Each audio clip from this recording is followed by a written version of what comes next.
everybody? My name is Steven and welcome to my vlog. I'm super excited to share with you some behind the scenes of how I'm building my business, Burkhart Creative Agency, as well as some of the other work I'm doing. So I'm a part of a Christian-based wow, that's a mouthful. Christian-based youth club that's here in Phoenix, Arizona, called a Nico, and then also a church startup that's digital first, along with some other really cool things going on. So this is part of my personal brand. I'm here to really just share the journey with you, to show some of the behind the scenes of what it's like to build these businesses, as well as just like sharing the excitement with you as far as things that are going on in your life, and be able to share back and forth, because that's what's amazing about the world that we're in, is it's social media. So we're able to be social. So comment, subscribe, send me messages. I'll have an opportunity to text in a while as I get set up on the community app. Send me an email, whatever it is you want to do. I'm going to have the information below in the video, but I'm just really excited to share with you guys what's going on, so that it is hopefully inspiring and helpful. I'll be sharing some stuff that I make from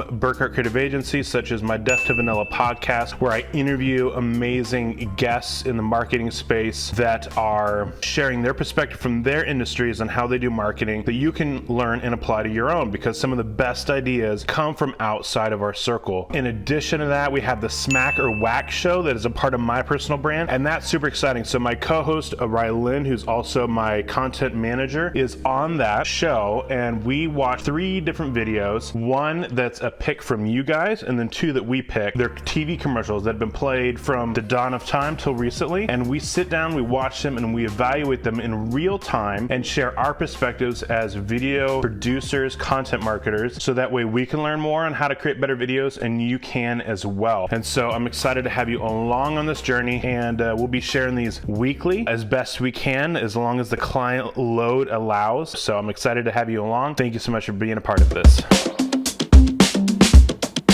All right, so exciting news. Rylin is running her very first Facebook ad.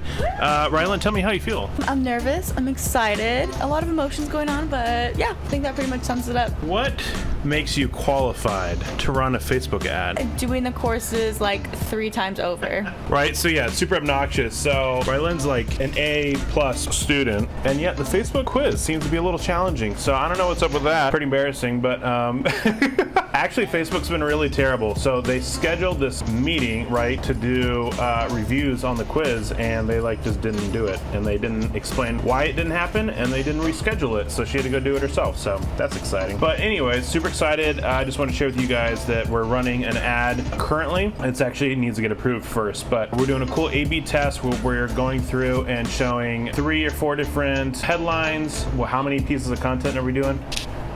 4. Like images and stuff. Oh, we did like, I believe 4 images and a video. Cool. And we had the video made for us. We actually have another video that we're going to be running afterwards, and that is going to be a follow-up, which we call like a retargeting ad. So this ad right now is an awareness ad, so we're going to basically let as many people know in Phoenix that we exist, and then from the people who actually engage with that content, we're going to retarget them with a different video. And so that's super exciting. It'll be a cool test. Obviously, like a while ago, someone told me that an agency cannot market themselves, and I want to prove that wrong. And so obviously us doing ads for ourselves is very different than us doing ads for other companies, because maybe they have pre-existing customer lists or whatnot. So we're like breaking new ground for ourselves. But yeah, it'll be pretty exciting to see how it turns out.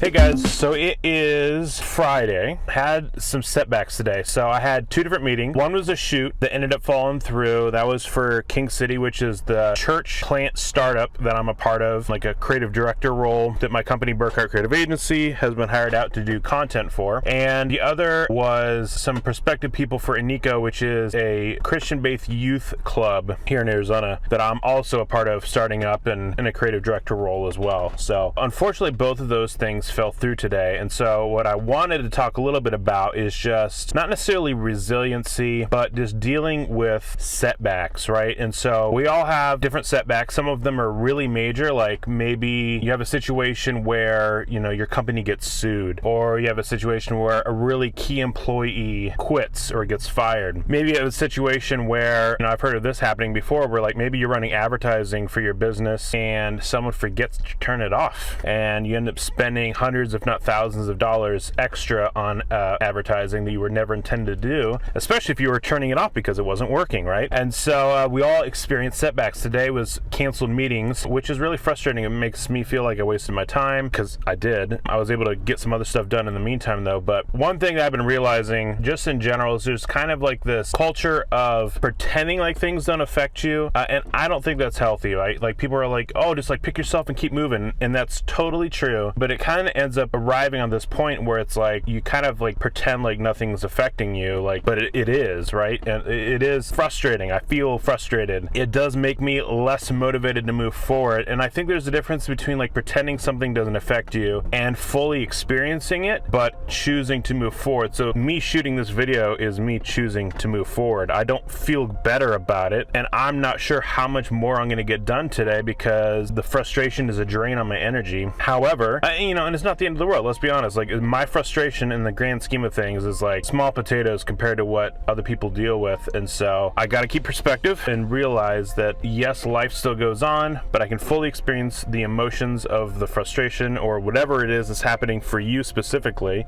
You can experience that fully and have that affect you, but you don't have to stay there. You don't have to like wallow in those feelings. And so I guess the main point I'm trying to get at is it's okay when things affect you negatively. It's okay to feel them and experience them. That's okay. Just don't let it stop you forever. And I think that as you learn to process and fully experience the emotions as opposed to like sweeping them under the rug or pretending they don't exist, you end up getting into a practice of dealing with them, which will then decrease the time of your downtime. I think it'll decrease that time where you recover from these setbacks because you've learned to actually deal with the emotions as opposed to sweeping them under the rug. Because I don't know if you guys know, but like anxiety is like at an all-time high. So it's not like people aren't getting affected by these things. Even the suicide rate among entrepreneurs is pretty high. And so there's a lot of pressure. There's a lot of things going on, and it's important to deal with those emotions. So anyways, a little bit of a soapbox today, but just wanted to share that with you guys that I had a setback. I'm trying to deal with it right now. I'm trying to be productive, but I'm also wanting to experience those emotions and deal with those in a healthy way.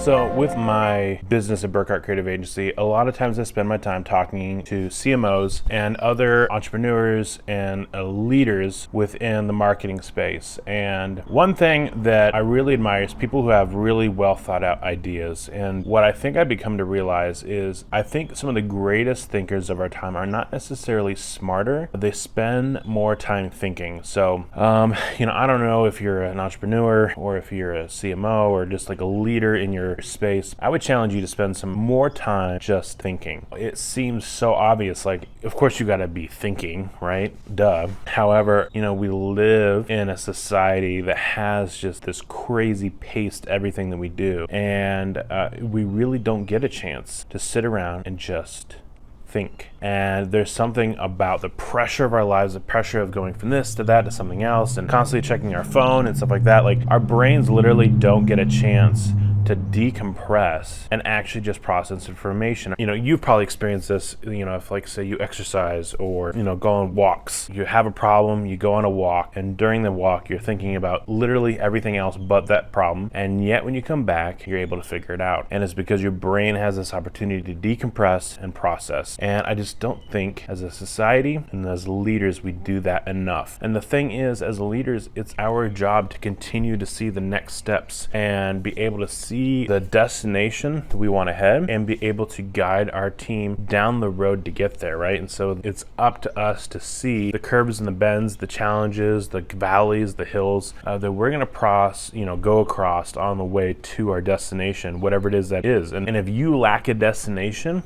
you just don't spend enough time thinking, is what I would say. And it is your job as a leader to see that destination and get people there. If you don't have a vision for the business or your department or your job or the industry that you're in, if you lack vision in that area, it's going to be really hard for you to break new ground. It's going to be hard for you to innovate. It's going to be hard for you to lead a team and grow a team. It's just going to be really, really difficult for you to figure out what kind of content you make, what kind of messaging it should have, what kind of branding it should have, what do you want it to look like 5 years from now, what kind of clients do you want to work for. It's hard to know the answer to all those questions if you don't have a destination in mind, and it's hard to have a destination if you haven't spent time thinking about what you want that destination to look like. And I would challenge you, spend some time thinking, because it just might change everything.